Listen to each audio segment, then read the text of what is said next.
तो यार KGF chapter 2 के ट्रेलर ने धूम मचा रखी है। 150 मिलियन से भी ज्यादा व्यूज हो चुके हैं और इसका जो टीजर आया था ना उसके 260 मिलियन व्यूज है।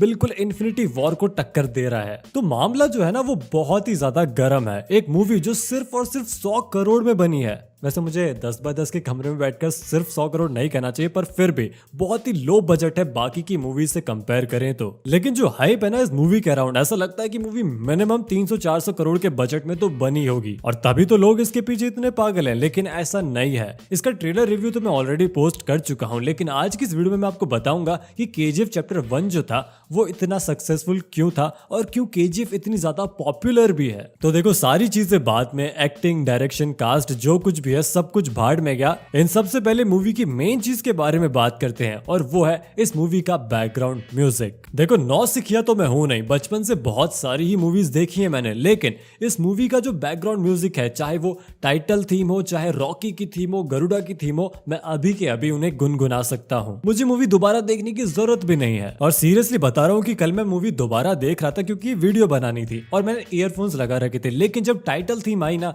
तो मैंने सोचा कि नहीं, इसे तो मैं स्पीकर्स में ही सुनूंगा बिल्कुल फुल वॉल्यूम पर।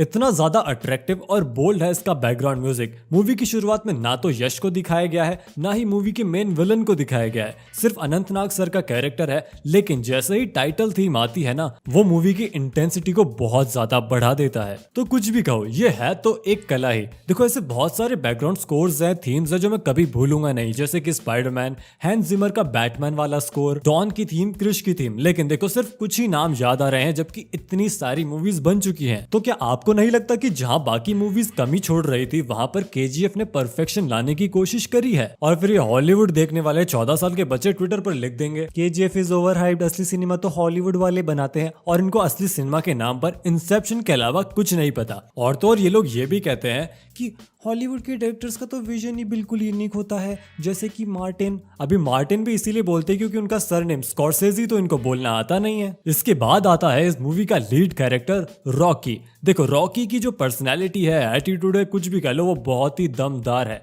इस कैरेक्टर को आपको बेचा गया है एक सपना दिखाकर। मुझे नहीं लगता कि हम में से कोई ऐसा होगा जो ये नहीं चाहता होगा कि उसकी पर्सनैलिटी जो है वो रॉकी भाई जैसी लगे। मैं लंबे बाल और दाढ़ी की बात नहीं कर रहा हूँ, मैं चार्म और स्टाइल की बात कर रहा हूँ। लंबी और सफेद दाढ़ी तो उनकी भी है। तो ये मूवी जो है वो यूथ में कुछ ज्यादा ही पॉपुलर है क्योंकि रॉकी भाई का लुक सबको अच्छा लगा, उनके बोलने का स्टाइल, चलने का स्टाइल, जो कुछ भी है। अब आजकल ना लोगों का ये है कि अच्छा सिनेमा वही है जो अच्छी स्टोरी और एक्टिंग दिखाए। हाँ बात सही है, लेकिन एक्टर की स्टाइल भी इसी का एक पार्ट होता है। पुराने जमाने की अगर बात करें तो जो लोग होते थे ना वो एक्टर्स की स्टाइल पर फिदा होते थे। बात कर लो सर अमिताभ बच्चन की, सर देवानंद की या सर राजकुमार की। हर एक्टर की अपनी एक स्टाइल थी और लोग उसी को देखने जाते थे। और ऐसा नहीं कि सिर्फ स्टाइल होती थी, उस समय के एक्टर्स आज के एक्टर से तो अच्छी ही एक्टिंग करते थे और साथ ही में एक रुतबा भी होता था। और केजीएफ में उसी चीज को कंटिन्यू करा गया है और दिखाया भी गया है। और जो मूवी रियलिस्टिक नहीं है तो उसमें थोड़ा स्वैग डाल देंगे तो क्या हो जाएगा। इसके बाद आती है इस मूवी की सिनेमेटोग्राफी, कलर ग्रेडिंग और लाइटिंग भी कह सकते हैं। तो हाँ, इस मूवी ने बहुत ही डिफरेंट और यूनिक अप्रोच यूज करी है सिनेमेटोग्राफी की तरफ। काफी सीन्स ऐसे हैं जहां पर आपको बिल्कुल भी सैचुरेशन नहीं दिखेगा और काफी सीन्स में लाइटिंग जो है वो बहुत ही ज्यादा डार्क है। और ये जो स्टाइल है ना सिनेमेटोग्राफी का, ये हर ऑडियंस को पसंद भी नहीं आता है। कुछ कुछ लोगों को ये अच्छा नहीं लगता है क्योंकि ये यूनिक है। और अगर आप कुछ यूनिक करने जाते हो तो या तो आप ग्रेट बन जाओगे या आप फेल हो जाओगे, और केजीएफ ग्रेट बन गई। काफी सारे वाइड शॉट्स है इस मूवी में जो मुझे बहुत ही अच्छे लगे और ऐसे शॉट्स हमें हॉलीवुड में देखने को मिलते हैं। और कहीं कहीं पर जो लाइटिंग है ना वो बहुत ही एक्यूरेट है और ड्रामेटिक भी है।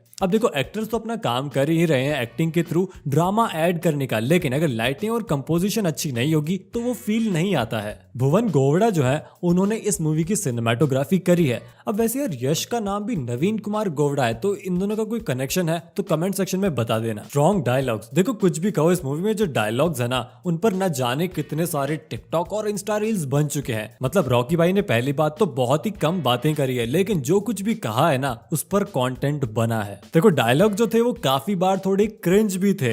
अब हो सकता है हिंदी डबिंग में मुझे ऐसा लगा हो, लेकिन हाँ काफी बार डायलॉग्स बहुत ही स्ट्रॉन्ग थे तो काफी बार डायलॉग्स बहुत ही बुरे थे। पर ये ऐसी मूवी है जिसकी कुछ कुछ लाइंस जो है ना वो सालों तक चलने वाली हैं। लेकिन एक बार फिर से इस मूवी ने पुराने ट्रेडिशन को कंटिन्यू रखा है, जैसे कि पहले वो एक्टर की स्टाइल वाला ट्रेडिशन था और इस बार डायलॉग वाला। पहले की मूवीज डायलॉग से कितनी ज्यादा पॉपुलर होती थी, बसंतीन कुत्तों के सामने मत नाचना, पुष्पा आई हेट टीयर्स या फिर मोगेम्बो खुश हुआ, ये सब कुछ मूवीज को पॉपुलर बनाते हैं। मैं ये नहीं कह रहा कि केजीएफ ने इन सब मूवीज को पीछे छोड़ दिया है, लेकिन बेसिक से स्टिक रहकर ये मूवी बनाई गई है और अच्छा भी लगता है कि ये पुराने ट्रेडिशंस को फॉलो कर रही है। एक पुरानी मूवी वाली फील आती है इसमें, लेकिन साथ ही में जो कैमरा वर्क है वो बिल्कुल मॉडर्न है। एक और चीज जो मुझे इस मूवी में अच्छी लगी है वो है इस मूवी की स्टोरी टेलिंग।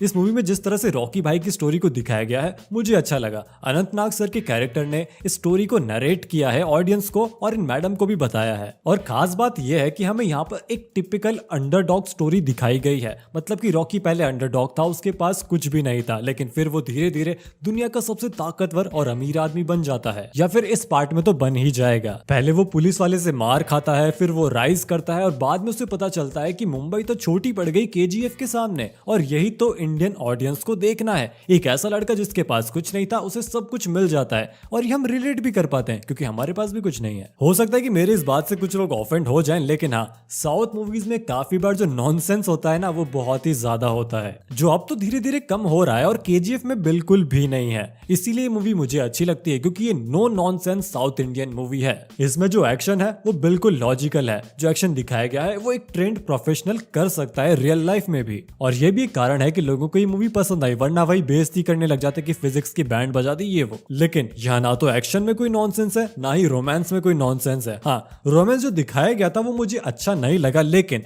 अच्छी बात यह है कि उसे एक्सटेंड नहीं किया गया और जबरदस्ती की कॉमेडी नहीं डाली उसमें। फिर बात आती है कि उसने विलन को जिस तरह से मारा वो बहुत ही इंप्रेसिव था। मतलब उसने पूरी इन्वेस्टिगेशन कैसे करी थी वो दिखाया गया था और ऑफ कोर्स मूवी को सेंसिबल बनाना चाहते थे इसलिए ऐसा किया गया, वरना होता क्या कि वो हीरो है तो कहीं पे भी घुस जाओ, केजीएफ में घुस जाओ, सारे गुंडों को मार दो और केजीएफ ले लो।